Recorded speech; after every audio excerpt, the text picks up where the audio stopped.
Happy Friday, gamers! I'm Jeremy, and I'm here with a new batch of suggestions for a change of pace in your gaming routine. Welcome to the WP.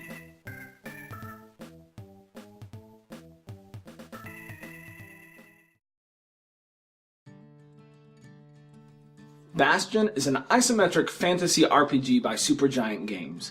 Following a catastrophic event called the Calamity, you take on the role of a character known only as the Kid, who plans to set things right.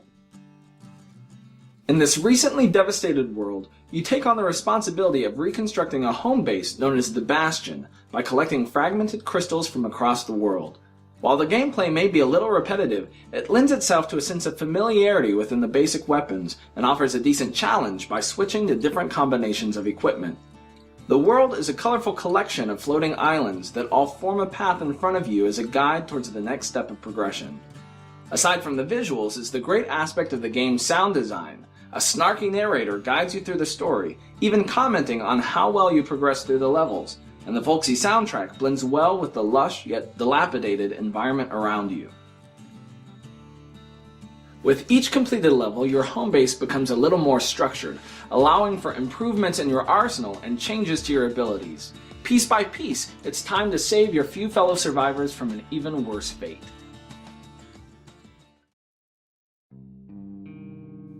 The disheartening truths of war don't only apply to the front lines. Sometimes the lives of those without a gun are equally affected. This War of Mine is a survival strategy game about intense war times from the perspective of civilians. As you try to take care of those within your shelter, you'll have to ration both your time and resources to survive the everyday dangers that surround you in a hostile world. The days consist of feeding and healing your characters, as well as preparing for your nightly scavenging trip, in which you'll use your very limited inventory space to take home the most important materials.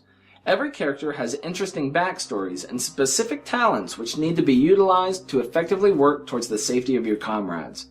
Slowly but surely, you'll have to utilize your materials at hand to furnish your abysmal shelter to make your lives easier. As the days go on, you may even receive visitors who need your help. But can you really trust them? This War of Mine is a great test of efficiency. When life and death are your two options, it's time to see how well you manage. Our final game of the week is one of the most open roguelike games we've played in terms of freedom. Galak-z is a sci-fi shooter inspired by new wave roguelikes and Japanese anime. This space adventure feels like a modern-day revival of the classic arcade title Asteroids. The visuals feel as though they're frozen somewhere between nostalgia and new age. The fine touches of the pause screen and transition fades loan themselves to an immediate sense of interest for the classic age of gaming that inspired it. What really makes this game feel so great while playing is the amount of polish that most developers just toss aside because they think nobody will notice. For example, every action you take is reflected in your character's display box in the corner, including boosting and flashes from your guns.